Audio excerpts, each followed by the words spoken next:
নমস্কার। আমার প্রথম নিবেদন শুভ দাশগুপ্তের লেখা কবিতা আমি সেই মেয়ে।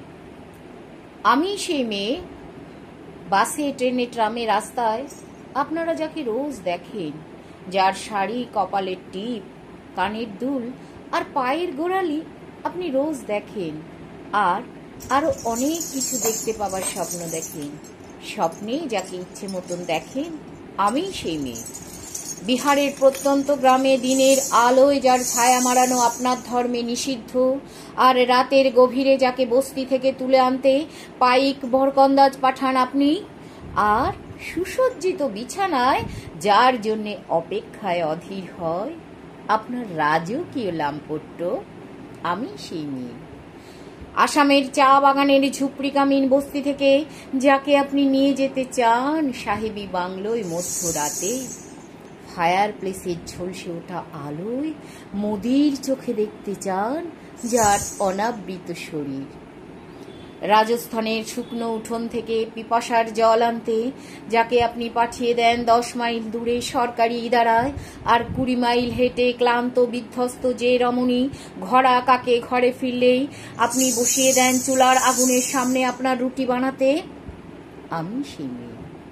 যাকে নিয়ে আপনি মগ্ন হতে চান গঙ্গার ধারে কিংবা ভিক্টোরিয়ার সবুজে, সিনেমা হলের নীল অন্ধকারে যার চোখে আপনি এঁকে দিতে চান ঝুটা স্বপ্নের কাজল, আর ফুরিয়ে যাওয়া সিগারেটের প্যাকেটের মতো রাস্তার পাশে ছুঁড়ে ফেলে আপনার গাড়ি শুভ বিবাহ, আপনার ফুল সাজানো গাড়ি শুভ বিবাহ সুসম্পন্ন করতে শহরের রাস্তায় ছুটে যায়, কোণে দেখা আলোর গধূলিতে দাঁড়িয়ে থাকা আমি সেই মেয়ে।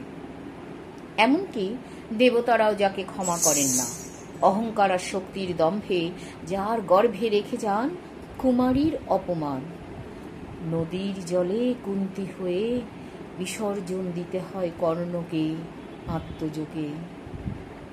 সংসারের অসময়ে আমি ভরসা, আমার ছাত্র পড়ানো টাকায় মায়ের ওষুধ কেনা হয়, আমার বাড়তি রোজগারে ভাইয়ের বই কেনা হয়, আমার সমস্ত শরীর প্রবল বৃষ্টিতে ভিজতে থাকে, কালো আকাশ মাথায় নিয়ে আমি ছাতা হয়ে থাকি, ছাতার নিচে সুখে বাঁচে সংসার। আপনারা আমার জন্য অনেক করেছেন, সাহিত্যে, কাব্যে, শাস্ত্রে, লোকাচারে আমাকে মা বলে পুজো করেছেন, প্রকৃতি বলে আদিক্ষেতা করেছেন, আবার শহরগঞ্জের কানা গলিতে ঠোঁটে রং মাখিয়ে কুপি হাতে দাঁড় করিয়েও দিয়েছেন। হ্যাঁ, আমি সেই মেয়ে। হয়তো একদিন আমার সমস্ত মিথ্যে পোশাক ছুঁড়ে ফেলে দিয়ে আমি হয়ে উঠব সেই অসামান্যা, খোলা চুল মেঘের মতো ঢাকবে আমার খোলা পিঠ, দু চোখে জ্বলবে ভীষণ আগুন, কপাল ঠিকরে বেরোবে ভয়ঙ্কর তেজরশ্মি, হাতে ঝলসে উঠবে সেই খড়গ, দুপায়ের নুপুরে বেজে উঠবে রণদুন্দুভি, নৃশংস অট্টহাসিতে ভরে উঠবে আকাশ। দেবতারাও আতঙ্কে স্তব্ধ হয়ে বলতে থাকবেন মহামেঘ প্রভাং ঘোরাং মুক্তকেশী চতুর্ভুজাং কালিকাং দক্ষিণাং মুন্ডুমালা বিভূষিতাং, বিভৎস দাবানলের মতো আমি এগোতে থাকব, আর আমার এগিয়ে যাবার পথের দুপাশে অসংখ্য মুন্ডহীন দেহ ছটফট করতে থাকবে। সভ্যতার দেহ, প্রগতির দেহ, উন্নতির দেহ, সমাজের দেহ। হয়তো আমি সেই মেয়ে, হয়তো বা। নমস্কার।